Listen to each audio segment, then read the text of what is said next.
नमस्कार दोस्तों, स्वागत है आप सभी का आपके इस अपने YouTube channel SVS news India में।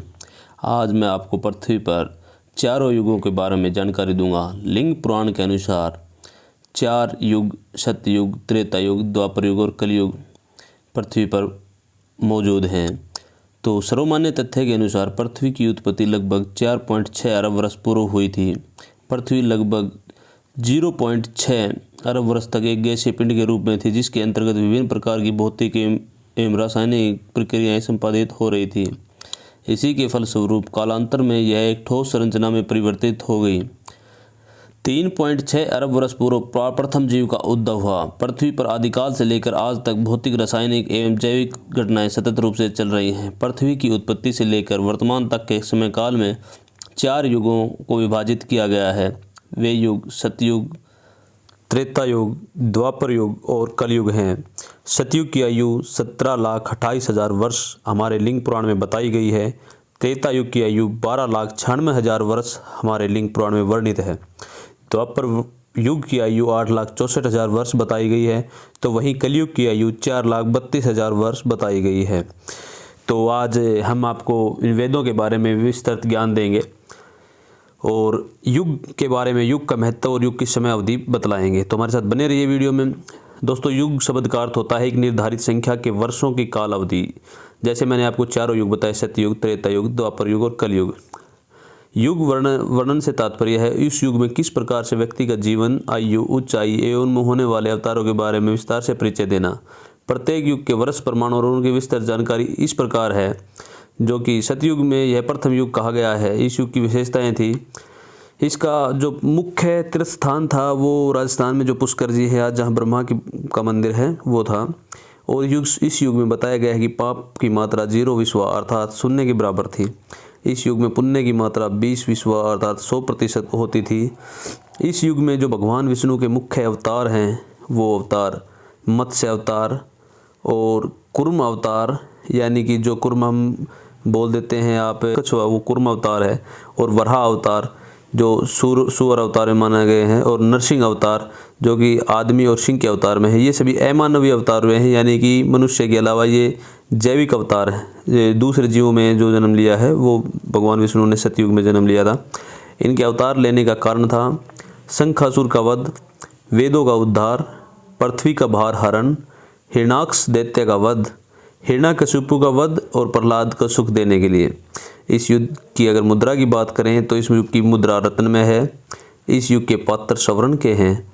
इसके बाद जो दूसरा युग शुरू हुआ वो त्रेता युग शुरू हुआ। ये इस युग की विशेषताएं इस प्रकार हैं। इस युग का जो तीर्थ स्थान था वो नैमिषारण्य है। इस युग में पाप की मात्रा 5 विश्वा अर्थात 25% होती है। इस युग में पुण्य की मात्रा 15 विश्वा अर्थात 75% होती है। इस युग के अवतार हैं वामन, परशुराम और राम, जिन्होंने भगवान श्री राम जिन्होंने राजा दशरथ के घर पे जन्म लिया अयोध्या में। अवतार होने के कारण जो बताए गए हैं कि अवतार लेने के पीछे कारण क्या थे, तो कारण है बलि का उद्धार कर पाताल भेजना, मदांध क्षत्रिय थे जो नशे में चूर थे उनका संहार करना, रावण का वध और देवों को बंधन मुक्त करने के लिए। इस युग की मुद्रा भी स्वर्ण है और इस युग के पात्र चांदी के पात्र हैं। दोस्तों, इस युग के बाद तीसरा युग यानी कि द्वापर युग आता है। यह तीसरा युग है। इसमें जो प्रमुख पूजनीय स्थल या तीर्थ स्थल हम कह सकते हैं वो कुरुक्षेत्र है। कुरुक्षेत्र वो स्थान है जहाँ महाभारत का युद्ध हुआ था। श्री कृष्ण ने जहाँ गीता का, श्रीमद् भागवत का ज्ञान दिया था। इस युग में पाप की मात्रा 10 विश्वा अर्थात 50% हो जाती है। इस युग में पुण्य की मात्रा भी 50% होती है, यानी कि पाप और पुण्य का गड़ा लगभग बराबर रहता है, तुलना बराबर रहती है। इस युग के अवतार श्री कृष्ण जी हैं, जिन्होंने माता देवकी के गर्भ से जन्म लिया और नंद बाबा के घर जिनका पालन पोषण हुआ। यशोदा मैया ने वहाँ पर इनका पालन पोषण किया श्री कृष्ण जी का। और अवतार होने का कारण है कंस आदि दुष्टों का संहार, गोपों की भलाई और दैत्यों को मोहित करने के लिए। इस युग की मुद्रा चांदी है। इस युग के पात्र ताम्र के पात्र हैं, यानी कि तांबे के पात्र हैं। इस युग के बाद दोस्तों जो अब युग चल रहा है उसकी बात करते हैं। ये कलयुग है जो कि द्वापर के बाद शुरू हुआ था। यह चौथा युग है। इस युग की विशेषताओं की अगर बात करें तो यहाँ का तीर्थ है गंगा नदी। इस युग में पाप की मात्रा 15 अर्थात 75% यानी 75% हो गई है। इस युग में पुण्य की मात्रा 5 अर्थात 25% ही रह गई है। इस युग के अवतार के बारे में अगर बात की जाए तो इस युग के अवतार के बारे में हमारे वेद पुराण में वर्णित है कि भगवान विष्णु कल्कि के रूप में अवतार लेंगे, यश के घर लेंगे, ब्राह्मण यश के घर लेंगे और अवतार होने का कारण होगा मनुष्य जाति का उद्धार, अधर्मियों का विनाश एवं धर्म की रक्षा के लिए। इस युग की मुद्रा लोहा है, इस युग के पात्र मिट्टी के हैं। तो दोस्तों, ये जानकारी हमने आपको दी है।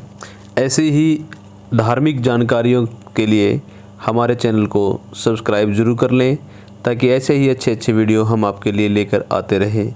तब तक के लिए जय हिंद, जय श्री राम, जय श्री कृष्णा।